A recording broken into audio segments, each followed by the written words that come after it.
thorough pace, premium racing analytics, allowing bettors to identify races with extreme pace scenarios in a matter of seconds. Capital OTB's mobile wagering platform. Bet any place, anytime with Capital OTB's mobile wagering platform. And CapitalOTBBet.com, the premier wagering site in New York State.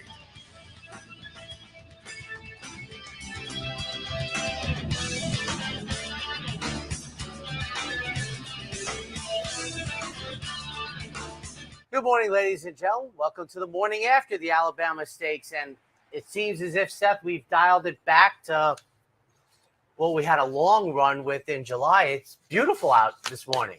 Yeah, absolutely. I mean, it's glorious. Hopefully, the weather will stay the same for the day. It'll be a very enjoyable day at the racetrack. Give the turf course even more time to get better as we wrap up week 6. Hard to imagine. And I've working with Roger Weiland through the years, I can always remember the mass media's attention. Once they run under the line for the Alabama, it immediately clicks to Travers Week. But we should stop and randomize. I didn't see that race coming that way. Was Chocolate Gelato supposed to help out or something? And I will say this. I haven't looked at the Beyer speed figure, but I'm guessing Wet Paint got a career best yesterday. And I am of the opinion that she ran the best race of her life yesterday, because I don't think she'd ever topped 90. And I think that was a big effort. And she was completely up against it, a loose leader, a strong loose leader. And I thought she did okay. But boy, if you saw it coming, it looked easy. Yeah. I mean, it was one of those Abbott and Costellos. They're off, you lose. And if you like randomized, you never had an anxious moment. Not what I expected. For me, liking Gambling Girl, it almost was their off you lose. Well, yes. It was rather odd that the stewards elected to put out a statement a few minutes after the race. And if you didn't, is this not something they usually do? Not for a horse that finishes what she finished, 6th or whatever. But stewards, this is the Alabama steward. This is the printed information that was handed out in the press box. Steward's inquiry and objection by the rider, Irad Ortiz, of number 7 Gambling Girl, shortly after the start. The number 9 Tax, Rafael Bejarano, parenthetically, drifted in steadily from the start, moving down from the 9 path to the 6 path, making no effort to correct. In doing so, number 7 Gambling Girl clipped heels and was thrown momentarily off balance. After regaining momentum, the number 7 Gambling Girl continued on to finish 6th, approximately a length and a half behind number 9 Tax. After reviewing the film and speaking with the riders, the stewards felt the actions of number 9 Tax cost the number 7 Gambling Girl a placing, changing the official order of finish underneath. So, as I say, you don't. So the irony continues. Yeah, you do. Yeah. But that's 2 in a row for that young man. Normally, but watching the race, and again, I was taking a pop with Gambling Girl. And I don't know, what was that, a few hundred yards into the race, you could see something happen. I wasn't sure exactly what, but, Gambling Girl was not in a bad spot after that. Yes. I don't know that it would have mattered very much. Yeah, I mean, winning the race, placing and showing, that's purely subjective. But I find they didn't quite call it herding, huh? It was. I guess you don't herd down the stretch the first time. You can only herd in the second stretch. So randomized. I mean, Chad Brown, just a brilliant training job. I mean, how the game has changed so much. But basically, this horse was. I think I might be off a day or two. Was basically a maiden on April Fool's Day. And wins the Alabama. I think Mike Veach would be sitting there going, well, that's not something you see every day. The foundation was strong. They ran a 1.25 miles on dirt probably for their last time, certainly in Grade 1 company. And, like I said, I just was watching it. And the way the track was playing, I said, I have to tell you, I never had an ounce of hope with wet paint. I was, and that's why I'm saying, and maybe I'm wrong, but I think the Beyer is going to come up strong for randomized, and I think it's going to be a career best. I actually thought she ran the race of her life in a spot where she had no chance. The way the race unfolded, in my opinion, the way the track was playing, and kudos to Chad Brown and Klarovich Stable. That was just a masterful performance. And if you, I thought David, the owner might have given the push to run. Oh, Chad Brown said that in the post-race Okay. comments. He said, Seth Klarman was kind of like, hey, let's take our shot here for various reasons. He was feeling like it was a good shot because there was some comments in the winner's circle among press guys were kind of saying, don't normally see the Wilton to Alabama progression there, but having won the Wilton earlier in the meet, they moved now just on. to bring this up, as you have taught me and everything, and I mentioned on the show yesterday, and as Yogi Berra would once say, you can look it up. She had the dominant Beyer speed figure coming out of the Wilton. And, one of the things that I'd be interested to know, because I don't know them personally, is, as I said on the show yesterday, that the major combatants on Morning Line had never run big numbers. And I don't know if Seth is a Sheets guy or a big Beyer guy, but if you're one of those, it might say Alabama grade 1 and everything. But I had talked about how anemic the Beyers were, and that randomized had the best one in the Wilton. And if that was just like, listen, forget the names on the back of the uniforms. My girl's only running 88. Let's take a shot against her. And I don't know what number I said, but I know I probably said an 88 might win the Alabama. And I'm sure it was higher than 88. Yeah, but, I was just looking at it. I don't see anything posted yet. I think that's, that's just so sharp to realize. And I'm not it was. Well, what'd she get? I think she had a 97 in the Wilton, right? I just know that it stood out. And it stood out. Yeah. Why can't we win? I don't think it's so much the Wilton to the Alabama. It's the 97 to the 96. You have this is one chance I would love to know the Sheet guys, the Rogozin guys, like how much was she like a 4 and the rest of them were 8s? And if you see that, you're like, let's take a shot. And they got all the money. And had Ken McPeak on yesterday. Defining Purpose ran nicely to wind up third in there. It was a little bit of a battle for second and third, so 14-1. That was a good performance off the. Which always remember in Philly races, this is not what we do on the Handicappers Report, but it's very important for broodmare duty. Yeah, hitting the board. We talk sometimes about why there's some they seemingly outliers in these Philly and mare races. Unlike colts, it's very important that they get black type on their resume. So sometimes you see a 30-1 shot. Listen, them running for third is valuable down the line. Yeah, no question about it. So that was a nice performance there. A little earlier in the day, Asprey gets it done for Chad Brown. Runs 1-2 in the Lake Placid as well with surge capacity, making a little run late. But 1-2 with the other 2 that I didn't have in the exacta. Surge capacity, I thought that was a nice follow-up race. I loved her in the Lake George, and I thought maybe going up and up and up, but she ran well again. She ran better than Tax Implications. Yeah. Who I liked very much. I did too. Surge capacity, Chad Brown was saying, Joel came out and said, and Chad said he could see during the race, was giving Joel a little trouble early on, and Chad kind of felt, maybe she's losing some of her race right there, fighting a little bit. And so he was kind of happy that she made the late run to run second in there and said she's got a bright future as well. But Asprey, Flavian Pratt on board gets it done. You and I were talking before we went on. I said, I didn't see it. You said you saw it on Twitter. Flavian Pratt across the street last night in the sulky, but it sounds like he didn't. He might have been runner-up. I think he runner-up. And I know it's far less on the front burner. You laughed saying runner-up because it was a match race. Yes. And at Del Mar, they had the grade 1 Del Mar Oaks. My pick was surprisingly terrible. Not that my pick was terrible, but that Richard Mandela sent out a filly that I thought was, turf ability, had just won the Summertime Oaks, which is basically the old Hollywood Oaks that Frank Miramati called out at Santa Anita. I thought she was ready. She was not good. But I'm going to tell you something, folks.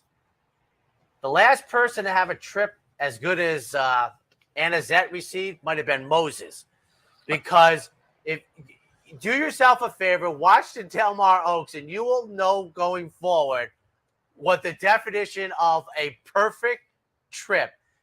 she was probably the best horse. She's only the second horse in this century to win the San Clemente, the local prep for the Del Mar Oaks, and followed up with the Del Mar Oaks. But I'm telling you, it was almost like a birthday present, the trip she received. You have to go see Anizette winning the Oaks just to give yourself a definition. There's never going to be a more perfect trip in horse racing. You're laughing, and I'm not saying anything funny. I'm debating whether I should wait because I'm looking and I'm realizing, and then I looked up. I will that tell you're not wearing a tie? No, I will tell the people in the. My light isn't on. I'm thinking, why am I so dark? Well, I thought you maybe took some time out to the Saratoga Lake Beach or something, Browns Beach. You got yourself a little. Thinking, how come you're okay? And then I'm so-so. I don't know about okay. I'm so-so. And nobody is moving out of the control. No lights, we're good here. I don't want people thinking that it's a gloomy morning because it's the opposite.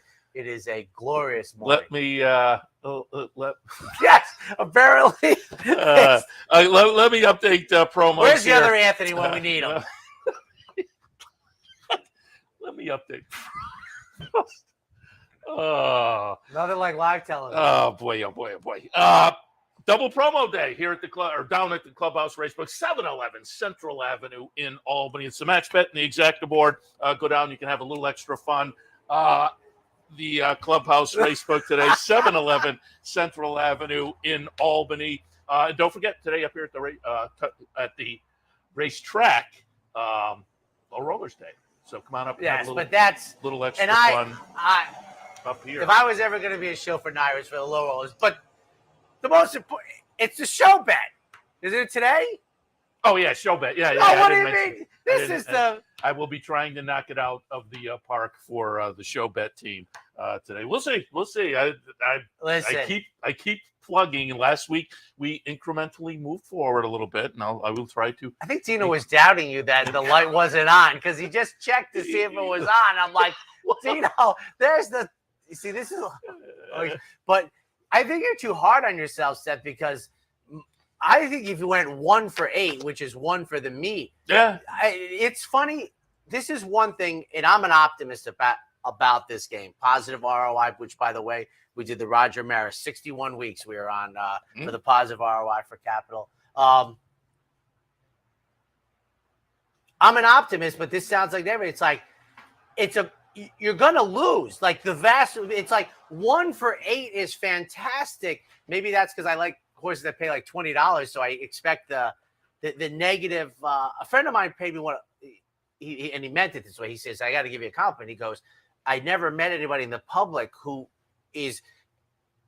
cares not what the losing streak is as much as you." I go, "I don't care because I know how this game works, at least the way I look at it." But for me, I'm like, okay, I lost to the first, the second. I think actually it saves your heart and everything. It's like you win once, you did your job. I mean, you get to not too many things in life you do 12.5%, and it's a positive outcome, in my opinion. The knock it out of the park show pool from 2 years ago, whatever it was, went into the last leg, and I think at that point we had $800 or $900. So I was on the phone with the marketing department. Should we cut it in half? Should we do it? And it's like, no, we said. And so we're pushing in. And my horse wins and pays $6 to show. So the thing knocks three times up to 27. I told you the story we had once with my guys. Now our guys were a little different. It was 8 of us. It was $20. So that's a pretty good, seed money, whatever. We had $160. And we go through the day. You can do I'll just say it. It's over 5,000. And I turned to the guys and said, and I was looking at the pools, and it wasn't my turn to make a bet. Everyone had to make one bet. And we decided to skip a race or two. And I said to him, I'm going to just tell you this. I can look at the pool and I never thought I would say this, but we were going to affect our price. I think we should disband it. We should disband it. And there was a little hubbub. I think the first vote was like 6 yay, 2 nay.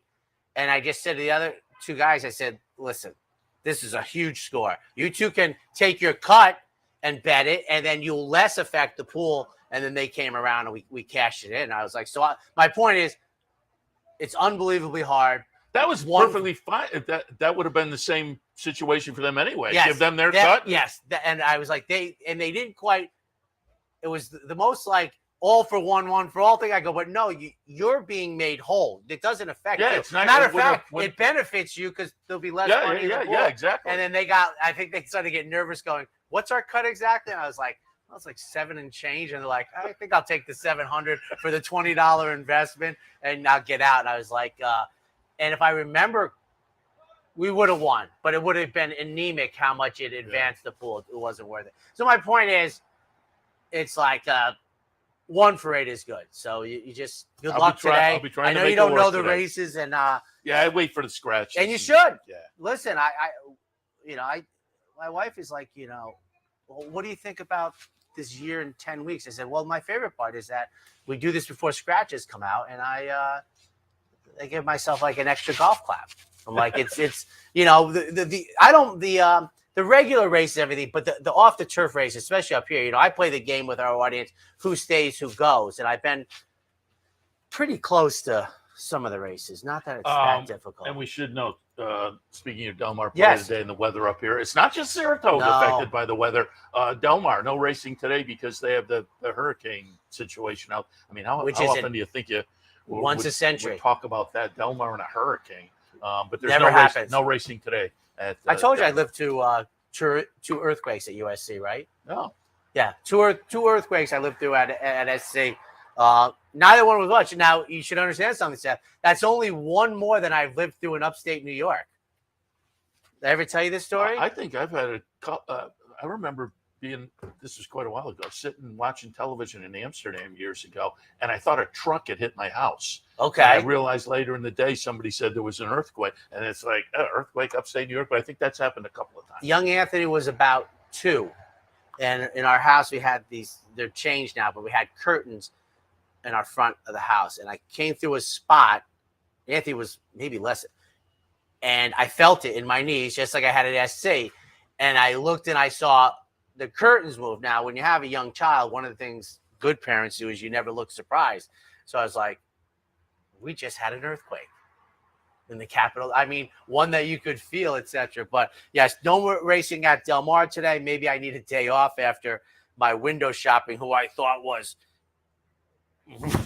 she was terrible. And I'm shocked that Richard Mandela's runner was terrible. It's the weekend, so it's the Apollo play of the day. That would make it. Oh, what? I will set it up. This is a great play of the day. I got the preview yesterday over in the box seats. Special guest appearance. Oh, my And DePaula goodness. gets a little push with some Chevy info as well. This is a fun. Is he here today? This is he will be loose here. on the lead? He will be here later and made the fortuitous decision not to go. Oh, my goodness. Lucked into it.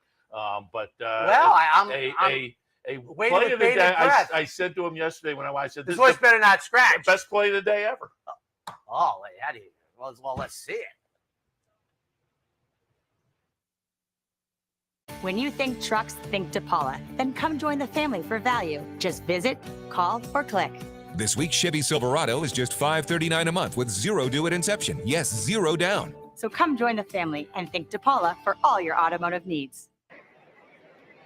Hey everybody, Steve Beck back with you for the Sunday DePaula play of the day. And not only are we going to pick Lee Einseidler's Silo Ridge in the 8th race Sunday, 7 furlong maiden special weight, we've got Lee himself to help explain why the 8-1 shot in its second career start is the play of the day. Lee, this looks like a live play. He's super fast horse. He ran up here a few weeks ago. Right on the pace, got a little tired, needed the race, worked great at Belmont last week. Steve, super fast, was feeding in the program. At 8-1, I'm making a big bet. Well, one of the things I like to look for when you see a running line and you see a horse that attended the pace and come back in that next start, that usually is a sign of good things. This is a $200,000 ghost zapper that you bought at Saratoga a couple of years ago. Bought at Saratoga from Frank Taylor at TaylorMade. He got a little nicked up. We put him away. We've been waiting to run him up here. His second start, we expect a huge improvement. I'd be surprised if he didn't win this race and be right there. 8-1, at least on the morning line. Lee might make him about 4-1 or 7-2 by the time the gates spring. And the DePaula play of the day, it's number 6. It's Silo Ridge. Why is he named Silo Ridge? a beautiful golf course I belong to. About an hour from the house, a Discovery Land Company property. Amazing, amazing golf course. Well, you put in a plug for Silo Ridge. We'll put in a plug for DePaula Chevrolet. I drive an Impala. Can we put you in an Impala or a Chevy? I have a Chevy Camaro at home. I love it. Do you really? I do. I've never seen you drive one. A 2013 with only 8,000 miles. Holy cow. It's a collector's item, just like Lee. He's a collector's item. The DePaula Play of the Day, a special presentation today. Good luck, everybody. Back with you on Wednesday. Go Silo Ridge. When you think trucks, think DePaula. The all-new 2024 Chevy Trax is here. Bigger, roomier, seats 5, and lots of technology. And just $449 a month, 0 down. So come join the family and think DePaula for all your automotive needs. Back, ladies and gentlemen, how you follow up that? It's like you just leave. You just walk off the stage. Now, I'm not so sure I'd rather play golf with Lee because that's a longer experience and the same experience as having dinner. And then it's basically about being together. But as a golfing fanatic, I've known Lee a long time. I did not know he was a big golf guy. But that was a great job by Steve. I mean, quite entertaining. And I'll tell you, he mentioned something that I've said all the time. It's about 30, 35 years ago, Seth, when I was a trip handicapper because of Andy Beyer and his book in 82. But I became a pace guy. And that's really my two things is pace and trips.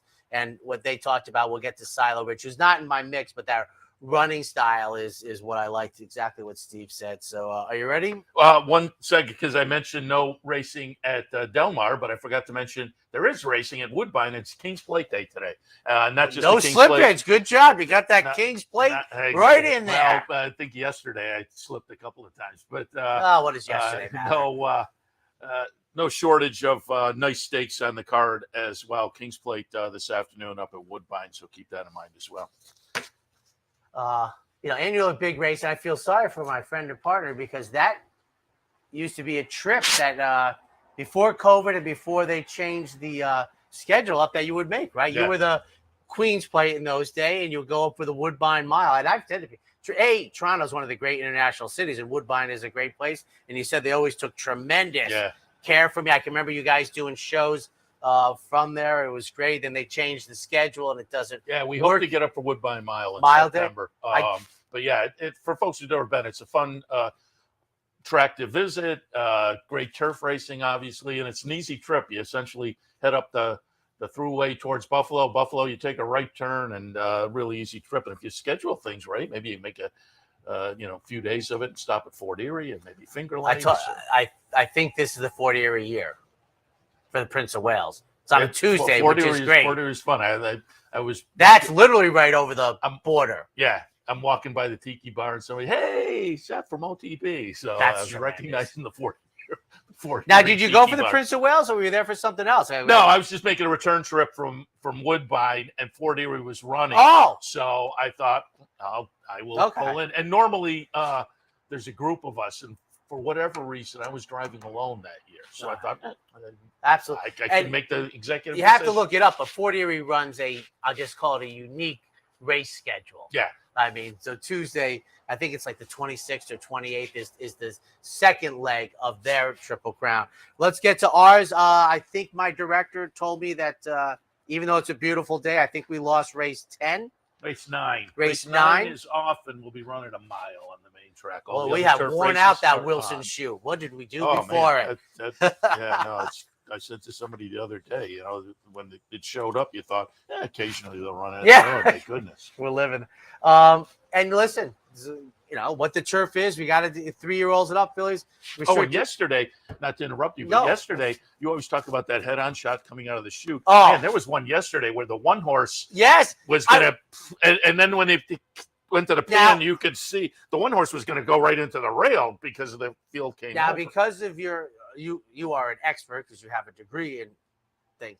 I wish they would stay with it like 10 more seconds. I think they leave it too soon. I would have liked to have seen that one, but you could see the result when they went to the pan. You see it. But if they stay with that head on about 5 to 10 seconds.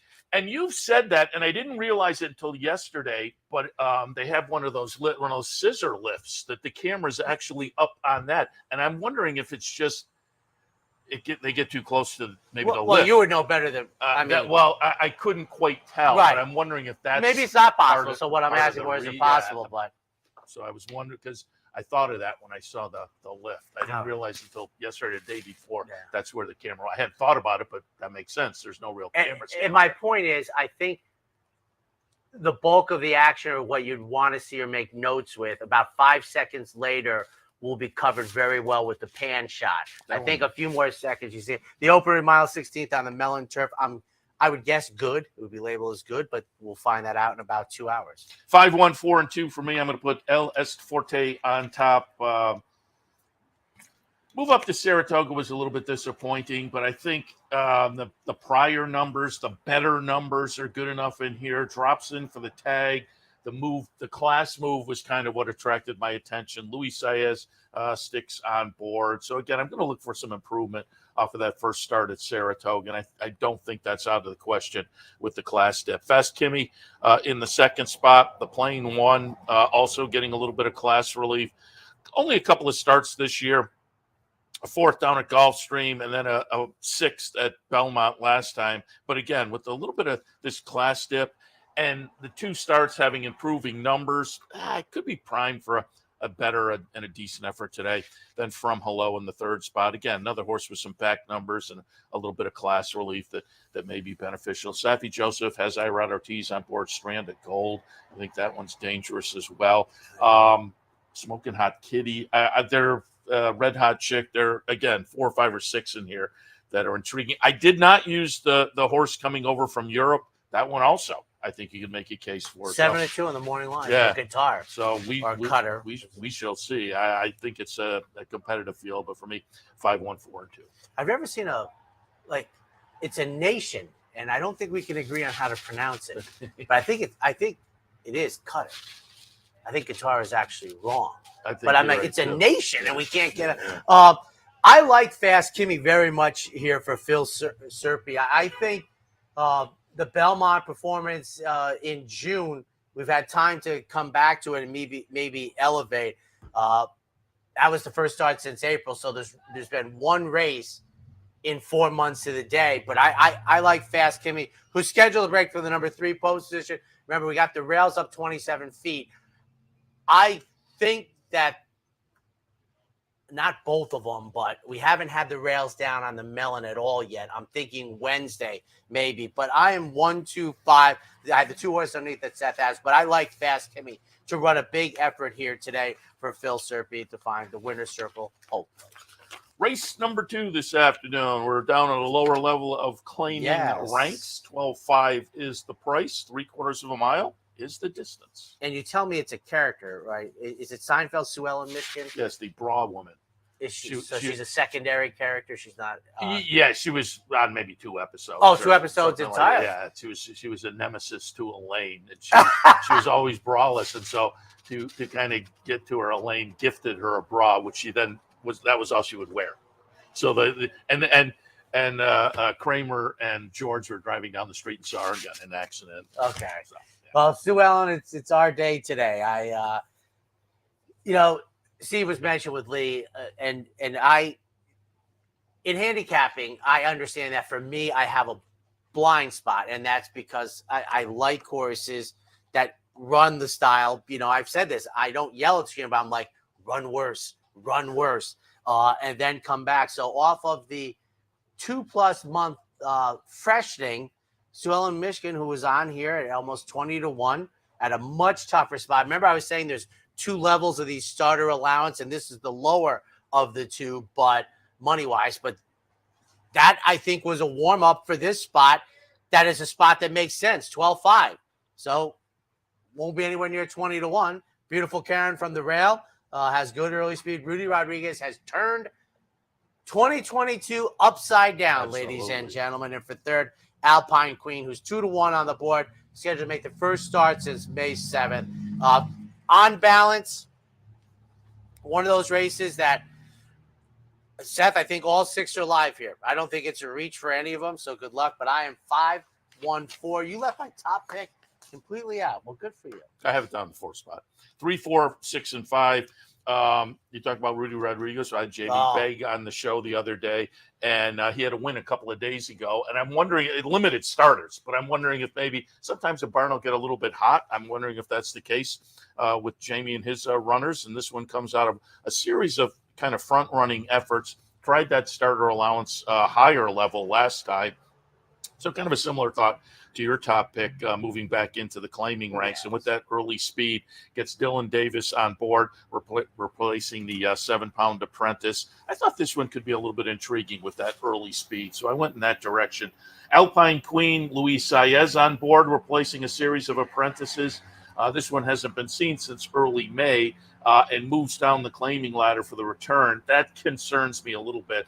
Some time off and then the notable drop. But again, that Luis Saez was attracted was enough to move me in that direction to put the horse in the mix. Diva Banker, another one dropping, and this one dropping second off the claim. So again, I could go either way with this, but this one attracted Irad Ortiz on board. And then, Sue Ellen Michigan going out for a 10 strike, and Marshall Graham dropping in another one. This one, another drop that I thought was a little bit questionable to me, but Saratoga, sometimes those drops, folks, are that crazy horse yesterday, Henson, and that could have gone either way. Told and then the price tag. And then he said 60. I didn't say how he knew, but I'm assuming he knew. I'm sure he's right. So then they lost the horse for 40. So it seems like that was you were onto it first. You were onto it at 9. That was just 9:53:50. You were on it yesterday morning. Funny situation, and but the horse got it done regardless. But for me, in the second, cashed a bet because the accounting doesn't work. Yeah, that's exactly. So for me in the second, 3, 4, 6, and 5. And they're sharp people. So you're like, and the whole thing was kind of, this is a puzzler. Because they also had to think they were going to lose them. But I mean, that would. And folks aren't familiar. Yesterday, the horse ran well. It was a Finger Lakes based homebred for a group out there, but they came to Saratoga to debut and it ran a good third. And then Madicat and Company had a private purchase. Which you could tell because the ownership changed from start 1 to start 2, and they dropped the horse in for a tag, a 40 tag. And so you're left thinking, I wonder how much they paid for this horse that they're now. And then Andy Sterling on Talking Horses at about 11:40 said that it was $60K, and that made it make less sense from a sharp group. So I hope it worked out for him. But the horse was, made it easy for Johnny V. Here we go, get this win. On to the third on the inner turf course at 1:16. Claimers in for 40. 3, 6, 2, and 5. Tess on top, beaten favorite last time, claimed out of that, and this is a move I like. They claimed the horse for 32, and now they confidently take half step up the claiming ladder for the return. And it was a decent little effort last time. Beaten as the favorite, but had some trouble. Showed some speed. Took the lead late before getting caught and running third. I think it all adds up. There are back numbers that are very good. I'll put Tess on top. Second slot, we will take a look at Cafe Fleur. Seasonal debut last time for Chad Brown was pretty good. Chad Brown and Peter Brandt. They're not normally dipping in and playing around the claiming game, and if they do, it seems like when these types show up and drop in for a tag, they get snapped up. Since dropping in for a tag, the horses ran decently, and I thought the seasonal debut might set the horse up to run well this afternoon. Won't be at all surprised there. And I love the name here, Strong Odor. Out of the damn tuna.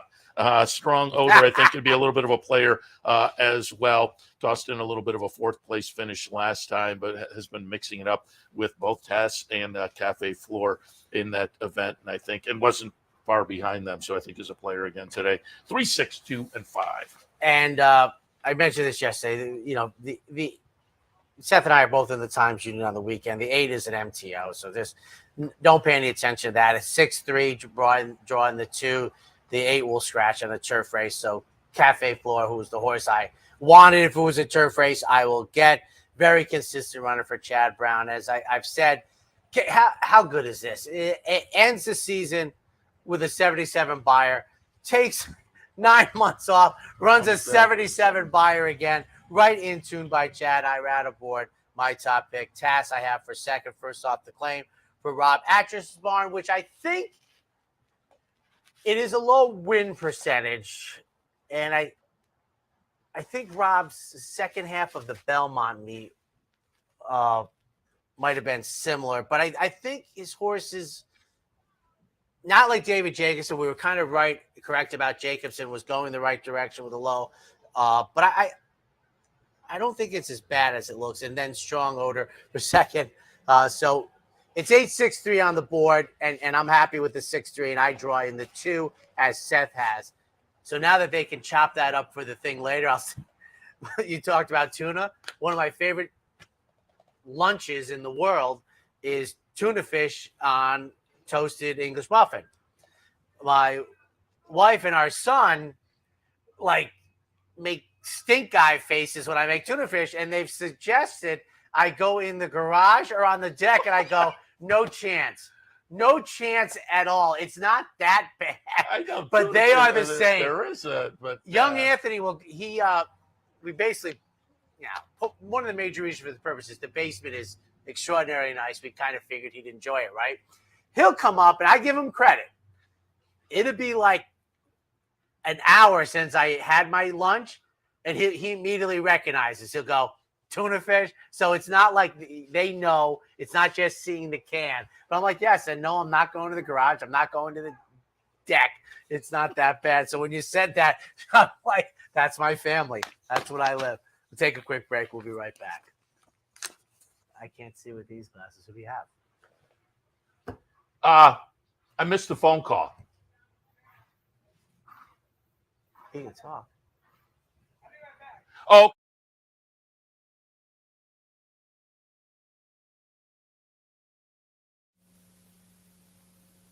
It only takes one upset to make history, and now you can be part of Saratoga's long tradition at the Dark Horse Mercantile. The Dark Horse Mercantile offers a carefully curated selection of clothing, gifts, and home decor from one-of-a-kind vintage racing memorabilia to select brands like Barber and Under Armour, as well as exclusive Dark Horse branded merchandise. So celebrate the Dark Horse in all of us at the Dark Horse Mercantile, downtown Saratoga, where the smart bet is always the Dark Horse.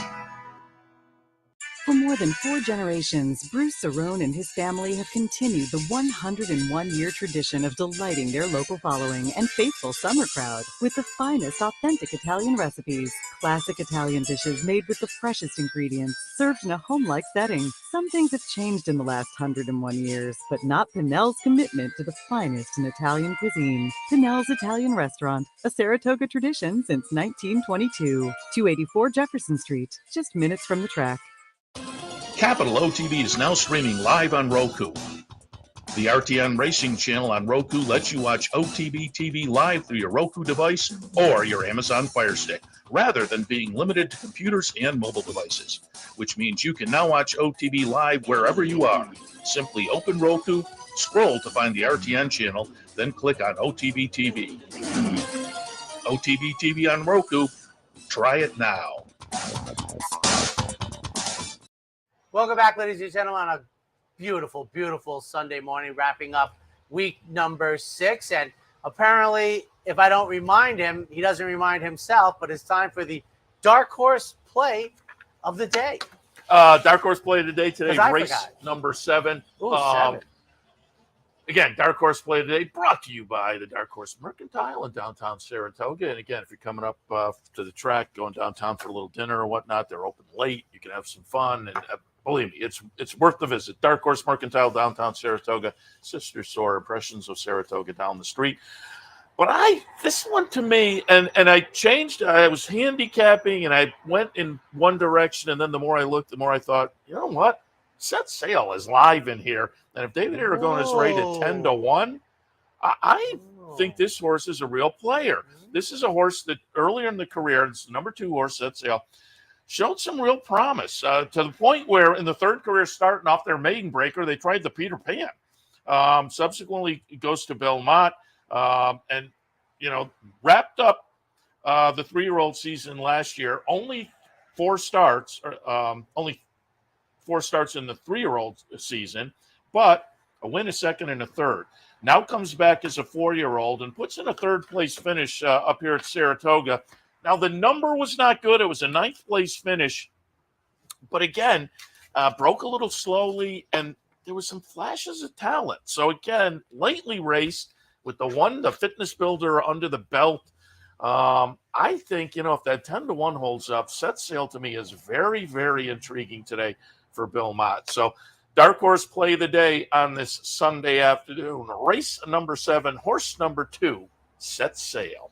All right, let's get back to it. And the 4th race this afternoon, just saw him. He just drove by to check and make sure he had the right location. But a little bit later on, loose on the lead, Steve Bick will be in. We'll be joined by John Ortiz. We'll also have a rep from the Keeneland Sales Company. They sponsored the Alabama yesterday, so we caught up with those guys. And a little bit later on, Dave Grenig will join us. We'll do a little recap of yesterday. And we're not previewing Travers because we are less than a week away from that, so that all comes up. But John Ortiz has Crown Imperial in here. The Bolton Landing, race number 4, $150,000 up for grabs. 2-year-old fillies scheduled to go 5.5 on the grass. And I almost made Graham my best bet in the TU today. I love Graham in this spot. I'm 4-2-3. Seth doesn't even have Graham in the mix, but coming off of the victory in the 3rd career start, we take on winners today. This is a very reasonable spot. Some might say it's the only spot. They're not going to write an allowance race. So I think I have the tactical advantage on the outside. For second, I have Crown Imperial. I did not know it was going to be a guess. But years ago, they moved the Colleen, which used to be a prep for the sorority, as a major dirt race to the turf as those races have changed. Tries to make it tries the 3rd time in a row stakes company. I like that effort at Monmouth for here. And then in between them, Amidst Waves, who won the Colleen, comes in as the 8-5 favorite with IRAD 4-2-3. I could have juggled mine up, and I could have put yours in. 5, 3, 2, and 6 for me. She's Fire. I looked at the race 2 back, the Maiden Breaker down at Belmont, and I thought that was pretty good. The Colleen had a little trouble in there. As I say, I looked at your top pick, Graham. There was some trouble in the past couple of starts for that one. So that, again, I could have juggled things up, but Amidst Waves won the Colleen for George Weaver, who's having a nice meet. So I thought that was logical. Yeah, and, I think great. Crown Imperial coming out of the 3rd in the Colleen, also notable. That was the first grass start as well. A fun little group in here. I agree. But for me, 5, 3, 2, and 6. And I just want to jump in as well and explain, because you said in the last segment you had the main track only on top because you're in the Times Union. If people who don't follow, they might not realize in the Times Union we can't parse out main track onlys and not. So I do the same thing a lot of times. You put your main track only as your top pick, and then if they're on the turf, that one's done anyway. But you've got we can just list. I think 3 some horses people probably honestly, and I'd be okay with this. They look at it and go, dummy, he's not even running, and I understand that, but we were trying to explain to you why we're in that position or why I do it. 6th race? 5th race. Fifth race? Yeah. We just did the 4th race? The Bolt. Okay. So we're on 5 now. That's my race. So we have the 2-year-olds, fillies, going 6 on the dirt.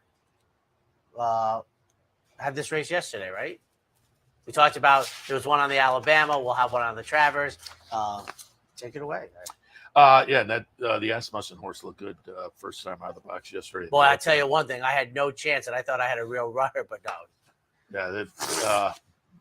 Yeah, I ran second there in the top of the stretch. I thought, I got a shot. No, you don't. Yeah. 5, 1, 9, and 6. Candied on top. Todd Pletcher, runner, has a little bit of breathing, but more importantly, the last 2 workouts seem to, I think, maybe tip their hand that they're going to be live in here. So I put that one on top. A little win early with the breeding, Candy Ride, and Todd Pletcher can certainly have a 2-year-old ready up in Saratoga.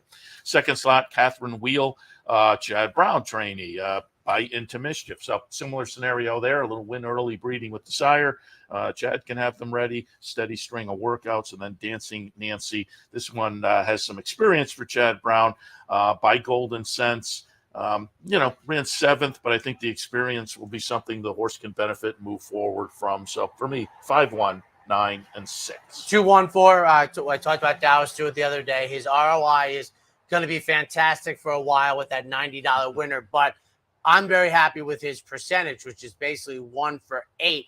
And I used this angle earlier in the meet that I've started to look at the farther away workouts, and this horse seemed to figure it out in the first workout.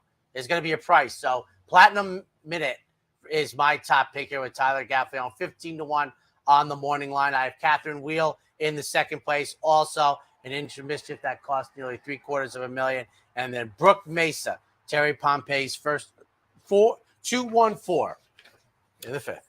Sixth race this afternoon, maiden specials. These are, again, fillies, 2-year-old fillies going 8.5 on the grass. For the people in Latham, 7-8-3. My top pick, Memorialize. Grand Motions runner on debut down at Colonial, was the favorite on debut in a turf sprint. Lost, but this seems to be like where we would be going. So I think this horse is live in here. In the second career start, I would almost say ran better than I thought on debut. For second, number 8, Seth's second pick also. Bill Mott sends out this runner who, to me, that was a very nice warm-up. And you start to think after the fact that the 5.5 furlongs and they go to 8.5 furlongs, that it was the tune-up. And then Phil Bauer, who's had a much quieter meet than last year, a solid meet, but last year he was white hot. So 7-8-3 in a very contentious sixth. I have to admit, I probably put your 7 at least in the mix, and maybe even I love Caraconte as a win early sire, and almost got it done in the debut. And if we get a little bit of a price Memorializes, I'm going to regret it. I will play around with that. Well, it's deep. I mean, you're going to leave out. I'm going to leave out some. 5, 8, 11, and 6 growth rate. It's Chad and Klarovich team that is potent with first-time starters up here, certainly. This one by Into Mischief, so I tilted in that direction. Lamorna, as you say, with the race under the belt, now the stretch out, and they bring the bullet work in. I thought that all added up to be live. And then first on the AE list, our friends at America's Pastime, teaming up with Bloom Racing for Sassy Princess, a daughter of Cairo Prince, another sire I like as being win early. And with the start under the belt, this one becomes dangerous as well. But we'll have to get a scratch to get in. For me in the 6th, 5, 8, 11, and 6. And I told you my thing about Caraconte is I'm about as very sure as you could be. He's had the worst finish in a prep race that went on to win the Breeders' Cup. And he turned out to be, as you said, a very useful stallion. We'll be right back with a late pick 4.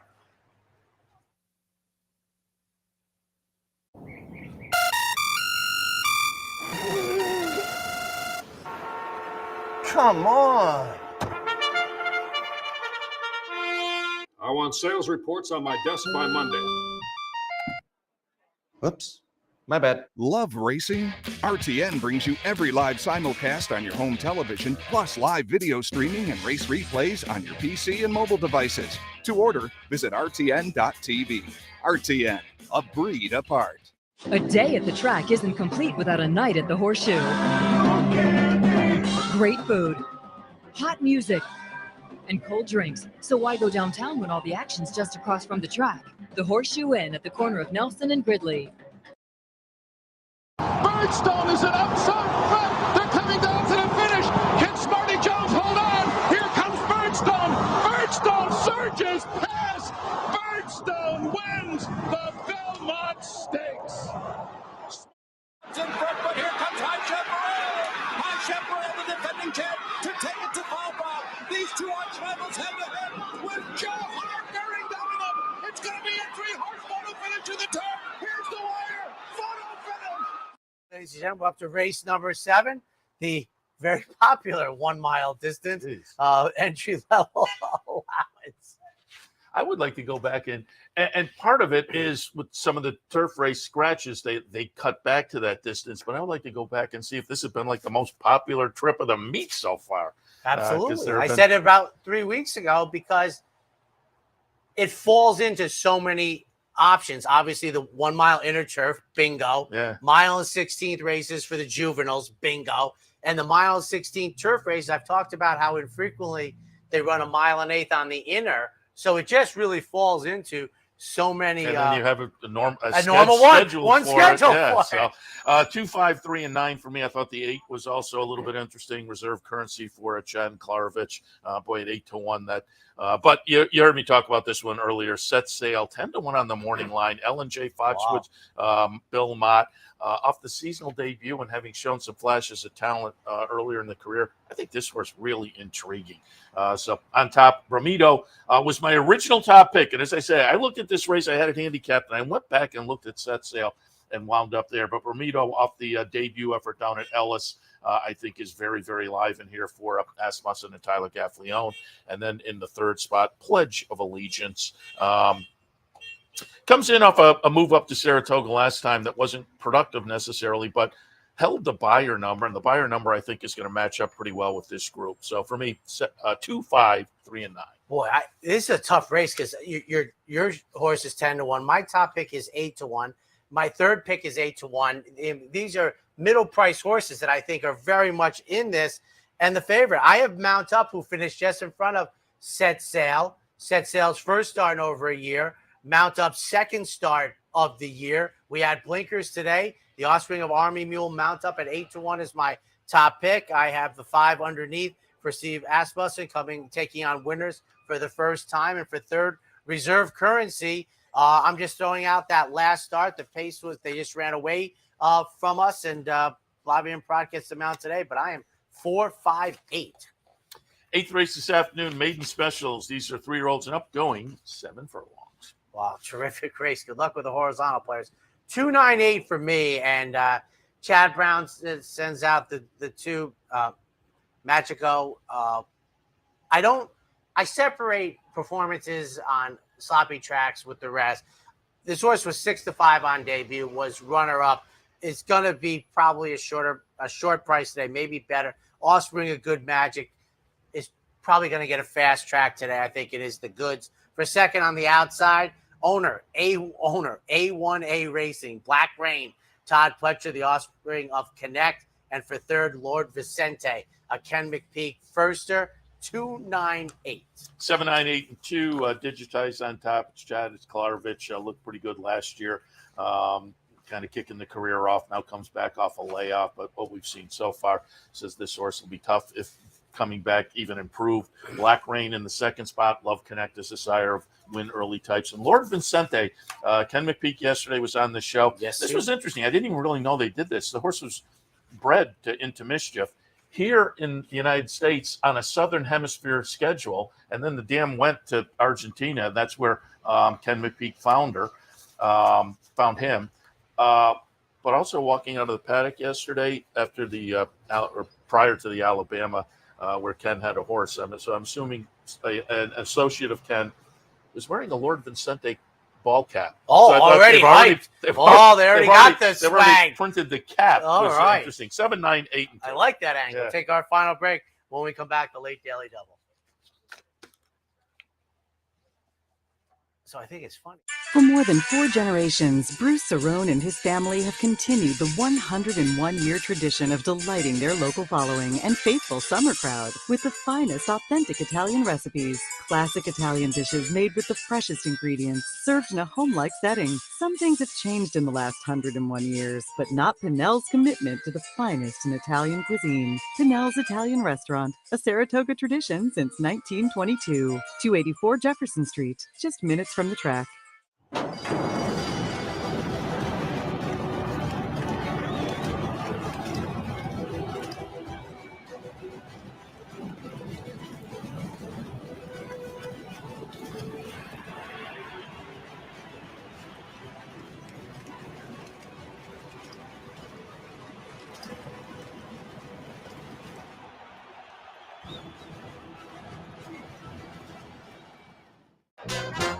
The only thing better than watching the races is watching your own racehorse. With nearly 20 years experience in the racing industry, Bonaventure Stables' share-based ownership program enables everyday fans to become part owner of a thoroughbred for far less than you might think, with all the ownership perks at Saratoga, Belmont, Aqueduct, and other great tracks. Experience the thrill and lifestyle of owning your own thoroughbred racehorse. Learn more at bonaventurestables.com. Talk welcome back. 9th race today, not the feature. This is off the turf going a mile. Claimers restricted 2L for 35, and you'll see why my selections were what they are. But take it away. You got the same. 13, 12, 16, and 5. I went with Gate Runner on top. Son of Arrogate. They get the surface they want. It is the seasonal debut. That's going to be the question mark, but certainly on the numbers seems to fit nicely with this group. If able to come back and fire those numbers, Chad and Klarovich have Money Supply, also an MTO, also looks very eligible in here, and Morning Cup MTO for Linda Rice seems to be a player. So I went out to the main track onlys, 13, 12, 16, and 5. Now, I played this card because I'm actually surprised at how many turf races we've had the last couple of days. I was in the TU 13, 12, and 3, and I took 2 of them because we've seen some spots already where an MTO that you might have thought was in a very attractive position scratched out. So if the 13 and the 12 scratch out, and I make the over-under 4.5 for scratches in the main body, but I'm 13, 12, and 3. So this is a race where in the TU it played out as this is the off-the-turf race for the day. Finale today scheduled to go off at about 6:20 this evening. The 10th State Bred Maiden Claimers going 3/4 of a mile. We've lost that 3 minutes. It's know. fallen into the black hole. It was almost etched in stone. Not today. Not yesterday or the last time we ran 10. So apparently 6:21, they're starting the tablet for closing time. 10-2-9 for me with these State Breds finale, and Mudville 9. I like the last race. First time in for a tag. We're on the outside today going 6 furlongs with Jose Ortiz. I think Hard Spun was such a good, versatile runner in the class of the decade. The 2007 was the best crop, and he was right there, and he is versatile as a stallion and affordable, in my opinion. Conquest for second, goes to the gate for the 13th time. He is the veteran in the group, but this is only the 3rd time in for a tag, and both of those efforts show me that this is probably the right level. And then Chalky Cat moving into the barn of Ed Barker from Jimmy Bond, first time in for a tag. 10-9. I see it strikingly similar. Yeah, that Hard Spun year was a great 3-year-old. Oh, yes. But Mudville 9, went to the dirt last time, dropped in for the tag and ran well. Chalky Cat made special weight to maiden, claiming the class move. Conquest is interesting. The two getting back to the dirt, and comes in with a nice little workout that says this could be an intriguing move. Dirt and a cutback in the 10th and final. 10-9, 2 and 1. And we have just the reason that in these maiden claimers, I've started to mention the veteran in the group when in my spreadsheets, I denote them when they win. The veteran, the second most veteran. That's as far as I go. The reason I do it is, as a contrarian thinker for handicapping that I am, because of the nature of parimutuel wagering, one of the most popular default responses is the new face or something like this. So I started to think, well, what does the oldest face do in the group? And what I found was that they pay very often high enough that I should pay attention to the 0 for 13 horses, that these newcomers in that class seem to get talked about and bet. Okay, but the long in the tooth ones, and I will say one more thing as Steve Bick is on set. In the 25 years I've done this for Capital, that State Bred Maiden Claimer was the best thing the racing office did, because what it did was it stopped the 0 for 70 horses. Since this, there used to only be maiden special weight New York bred races. And I would say that since this condition started, there was one horse that we have, I won't name him, that got to about 0 for 60 something, only one. But I'm telling you, when I would sit down, you can remember this in the early 90s, there'd be like 0 for 76ers. And then this one thing, they never ran maiden claimer State Breds, changed everything. And I think for the better for us and for the owners and for the trainers and for the jockeys. Yeah. But it's a much better improvement. So what do you have today for the good people as Steve Bick rolls in here with Loose on the Lead? Steve Bick is in the house this week. He's almost like his own guest. when he shows up. That's a good point. John Ortiz, again, had bright work in the Adirondack a couple of weeks ago. He has a horse in the Bolton Landing today.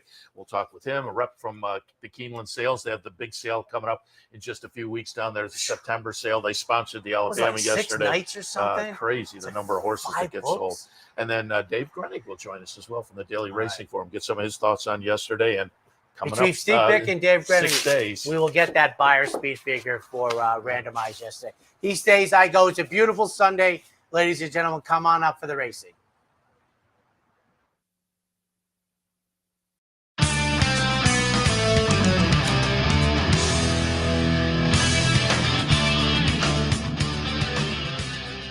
You've been watching the Handicappers Report. The Handicappers Report has been brought to you by Thorough Pace, Premium Racing Analytics, allowing bettors to identify races with extreme pace scenarios in a matter of seconds. Capital OTB's mobile wagering platform. Bet any place, anytime with Capital OTB's mobile wagering platform.